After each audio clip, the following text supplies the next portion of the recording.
Bonjour YouTube, j'espère que vous allez très bien. Alors, moi, je me porte à merveille. Cela fait un petit long moment que je n'ai plus jamais posté et publié sur cette chaîne. Donc aujourd'hui, j'ai eu envie de poster sur cette chaîne et de parler d'un sujet très important qui est la concentration et la constante. D'accord? La constance. Donc, d'abord, je tiens à remercier ceux qui sont abonnés. Je remercie d'abord aussi ceux qui ont liké mes vidéos précédentes. Tout d'abord, je tiens à clarifier les choses. Cette chaîne, c'est une chaîne où je fais des réactions de ce que j'aime, musique et aussi parler de ce que j'apprécie aussi. En réalité, cette chaîne, c'est une chaîne personnelle. Pas nécessairement une chaîne où il faut monétiser de l'argent, il faut faire ci, non. Moi, je veux juste partager ce que je pense. Peut-être ça va toucher des gens et ça va pas toucher des gens. Alors, ça ne me regarde pas. Donc, on laisse l'algorithme faire son travail. Donc, comme je vous le disais, aujourd'hui, nous allons parler de la concentration. D'accord? Et tout d'abord, mettez en commentaire ce que vous pensez de la concentration, de la constance. Est-ce que ce sujet vous est déjà venu une fois à l'esprit et qu'est-ce que vous en pensez, quoi? D'accord? Et alors, très simple. Alors, qu'est-ce que la concentration? Tout d'abord, la concentration, c'est une capacité à rester focalisé sur une tâche pendant un certain temps. D'accord? On dit je suis concentré, restons concentrés. C'est-à-dire que nous essayons d'être focus sur une seule chose pendant un laps de temps. D'accord? Et qu'est-ce que la constance? La constance est la capacité à répéter une action régulièrement sur une longue période. La constance, c'est quoi? La constance, c'est l'action que vous menez quotidiennement sur une seule chose ou pour une seule chose pendant une période plus longue que la concentration. D'accord? Tout d'abord, je vais vous expliquer. La concentration, nous pourrions nous concentrer pendant une période donnée, c'est-à-dire pendant une laps de temps. Et en général, les concentrations, c'est-à-dire, si on prend l'exemple des salariés, tu pars au boulot, tu n'es pas concentré de 8h à 18h. Jamais. Tu n'es pas concentré de 8h, mais 8h à 10h, tu n'es jamais concentré. Mais la concentration, elle ne dure que 20 minutes, 20 à 10 minutes de concentration sur une seule chose, c'est-à-dire sur la tâche que tu dois faire. Or que la constance, c'est ce que tu fais d'habitude, c'est-à-dire tu pars au boulot, si c'est des saisies, tu pars au boulot, le lundi, tu fais la saisie, mardi, tu fais la saisie, mercredi, tu fais la saisie. C'est-à-dire ça fait une répétition qui va te permettre aussi d'évoluer. Je pense que ça, c'est une autre parenthèse parce que tu peux être bien constant dans quelque chose qui ne te permet pas d'évoluer, aussi constant dans quelque chose qui va vraiment booster. En réalité, selon moi, je pense qu'il y a plusieurs paliers de concentration. Il y a la concentration standard. Quand je parle de concentration standard, c'est que tu veux faire quelque chose, tu te concentres et tu fais la chose. Tout simplement. Pas de distraction et tu le fais. J'ai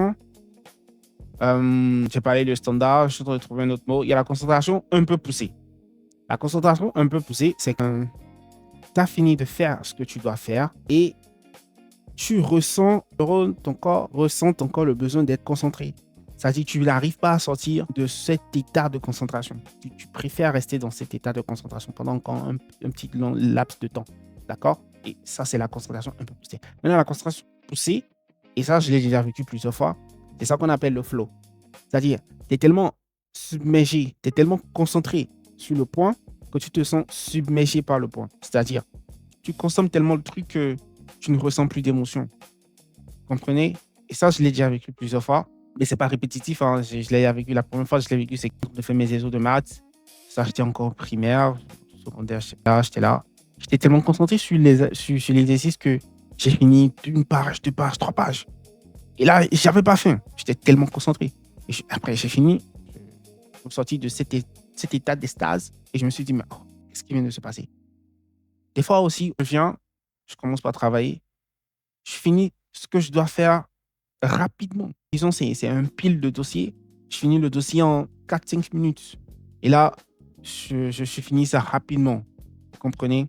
Donc, pour moi, c'est les trois paliers de concentration qu'il y en a. Ça ne me donne pas vraiment les détails qu'il faut, les mots qu'il faut, mais c'est à la façon, c'est-à-dire à moi, ma façon de voir les choses et de façon de l'expliquer. C'est vrai, il y aura certaines personnes parmi vous qui ne vont pas vraiment comprendre ce que je suis en train de dire, mais certains qui vont vite capter ce que je suis en train de dire. Mon français n'est pas très, très au top, n'est pas pro, mais j'essaie de faire quels sont les avantages et les inconvénients de la concentration. Les avantages de la concentration, premièrement, qu'est-ce que nous pourrions dire? Quand tu es concentré, tu exécutes, tu fais la chose et tu es vraiment au taquet, tu travailles. D'accord? Ça te permet d'apprendre plus vite quand tu es concentré. Ça te permet d'augmenter la quantité de travail et la qualité de travail plus rapidement, de réduire les erreurs quand tu es concentré. Ça te permet aussi d'entrer dans un état de performance très élevé qu'on appelle le flow. Comme je me disais, la concentration, c'est si tu n'as même plus envie de boire de l'eau. Tu es seulement concentré, tu travailles, tu travailles, tu travailles. Tu travailles, tu travailles. Tu vas des travaux manuels. C'est-à-dire que le soudeur, le mécano, le chauffeur, je vois les gens qui font des trucs manuels avec le main, ils sont trop concentrés. Quand ils se les couturiers, voilà. Vous comprenez un peu ce que je veux dire? Ensuite, quels sont les inconvénients de la concentration? Les inconvénients de la concentration, il y en a. Il y en a. Et ça part dans le sens de. Premier inconvénient, nous avons la fatigue. Quand tu es tout le temps concentré, tu es fatigué.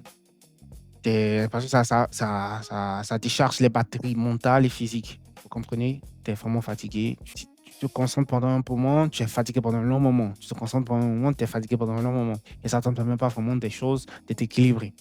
Donc, deuxième inconvénient concernant la concentration, la difficulté à maintenir longtemps. Quand tu es concentré, concentré, et tu es déchargé, tu reviens, tu verras que si tu arrives à te concentrer pendant 2 minutes, quelques secondes, vous comprenez? Donc, la concentration diminue au fur et à mesure que la concentration vient et au fur et à mesure qu'elle est utilisée excessivement. Ensuite, nous avons être perturbé par la distraction. Voilà, si tu es dans un endroit bruyant, tu te concentres plus vraiment, tu sais plus ce qui se passe. Et voilà, quoi. Tu n'es pas vraiment concentré. Tu n'es pas vraiment concentré. Ensuite, nous avons une bonne concentration ponctuelle ne garantit pas le succès à long terme. Très bien. Ça, c'est le point que je voulais vraiment bien vous expliquer. C'est-à-dire que quand tu es quelqu'un, tu es tout le temps concentré. Tu veux faire tu veux prendre de l'eau, tu es concentré de prendre de l'eau. Tu veux te laver, tu es concentré. Quand même aller au supermarché ou l'épicerie, tu veux même pisser, tu veux même pisser, tu es concentré. Ça, c'est bien, mais seulement que cette concentration excessive ne te permet pas vraiment d'être ponctuel et d'être assidu sur le long terme. Parce que si tu es concentré excessivement le lundi, le mardi, tu ne seras pas concentré toute la journée. Tu ne vas même pas 1 minute. Le mardi, tu auras envie de te reposer. Si tu te reposes le mardi, tu te dis que, OK, le mercredi, tu ne vas pas reprendre parce que tu es fatigué. Vous comprenez? Le mercredi, maintenant, tu essaies. Le jeudi, tu te dis, allez, il y a encore un peu d'énergie, tu reprends le jeudi. Vous comprenez? Donc là, maintenant, ça fait une concentration le lundi, 2 concentrations marquées le mercredi, le mercredi, le mardi, le mercredi, le jeudi, voilà. Vous comprenez? Donc, la concentration, c'est quelque chose qui est très bien, très bon. Si tu es quelqu'un de concentré, tu ressens des choses, tu analyses rapidement, ton esprit est vif, tu captes vite les choses, mais elle a aussi beaucoup d'inconvénients. Alors, ensuite, comme je le disais, la concentration, nous allons parler aussi de la constance. La constance. Comme je vous l'ai défini au départ, qu'est-ce que la constance? La constance, c'est la capacité à répéter une action régulièrement sur une longue période. La capacité à répéter une longue période. Alors, je vais vous raconter une petite anecdote, excusez-moi. Moi, je suis quelqu'un, j'aime beaucoup étudier. Quand je dis étudier, c'est pas que jeter ma tête dans les bouquins, non. J'aime étudier les êtres humains. J'aime connaître. J'aime savoir. Pas autant toucher au cahier, mais j'aime, comprenez. Donc, il y a de cela quelques temps, j'ai voulu être un peu musclé. Est-ce que j'ai remarqué que j'ai commencé par regarder les trucs sur les réseaux sociaux. Keep going, keep going. Motivation et tout. J'ai commencé par faire 5 pompes dans la journée. 5 pompes par jour. Juste 5 pompes par jour. Je ne voulais même pas pousser parce que je suis très occupé. 5 pompes par jour. J'ai dit, déjà, en 90 jours, nickel, ça va. J'ai géré. Et j'ai commencé. J'ai commencé les 5 pompes. Première semaine, lundi, mardi, mercredi, j'ai mangé ça rapidement. Jeudi, tac, tac. Vendredi, j'ai pas fait. La première semaine. Deuxième semaine, lundi, mardi, mercredi. Jeudi, j'ai pas. Vendredi, j'ai pas fait. Troisième semaine, lundi, mardi, mercredi. Jeudi, j'ai pas fait. Vendredi, j'ai fait. Samedi, j'ai fait. Et dimanche, je suis allé faire un petit footing. Comprenez? Ensuite, quatrième semaine, lundi, j'ai pas fait. Mardi, j'ai pas fait. J'ai même pas fait dans la semaine. Ensuite, j'ai remarqué que j'avais un peu d'abdos. Bon, pas d'abdos, j'étais un peu musclé, il y avait la forme et tout. Mais c'était pas vraiment ce que je voulais. C'était pas vraiment ce que je voulais. Donc, après cela, je me suis demandé, qu'est-ce qu'il faut faire? Qu'est-ce qu'il faut faire? Je respecte vraiment que je sois discipliné, comme ce que les gens disent sur les réseaux sociaux. La discipline, la discipline. Ça, c'est un autre sujet qu'on va discuter après. Comment faire? Et là, j'ai établi un plan d'action. Vous comprenez? J'ai établi un plan d'action. Je me suis dit, OK, ne te jette plus au pif. Dis-toi que cette semaine, ou simplement dis-toi que le lundi, on va faire 5 pompes. Ne pense pas à mardi. Et c'est là vient maintenant la concentration. Parce que je me suis dit, juste le lundi, je fais 5 pompes. Et je me suis concentré sur le lundi. Lundi, 5 pompes. 1, 2, 3, 4, 5. Fini. J'arrête. On est quel jour? Mardi. OK, 5 pompes. 1, 2, 3, 4, 5. Et ça passe. Mercredi, comme une pompe. 5 pompes. 1, 2, 3, 4, 5. Et là, j'enchaînais les pompes, j'enchaînais les pompes, j'enchaînais les pompes, j'enchaînais les pompes. Et j'ai remarqué qu'il y a eu un peu d'amélioration. Je commençais pas à prendre des muscles, je commençais pas à prendre des choses et tout. Et là, j'étais très content. Mais après, voilà, je suis plus musclé quand même. La constance, elle est mieux par rapport à la concentration sur la longue durée. Quand vous êtes constant sur quelque chose sur une très longue durée, ça redonne toujours quelque chose de bien. Constance sur longue durée. Et quels sont les avantages de la constance sur longue durée? La constance sur longue durée vous permet de produire un résultat durable dans le temps.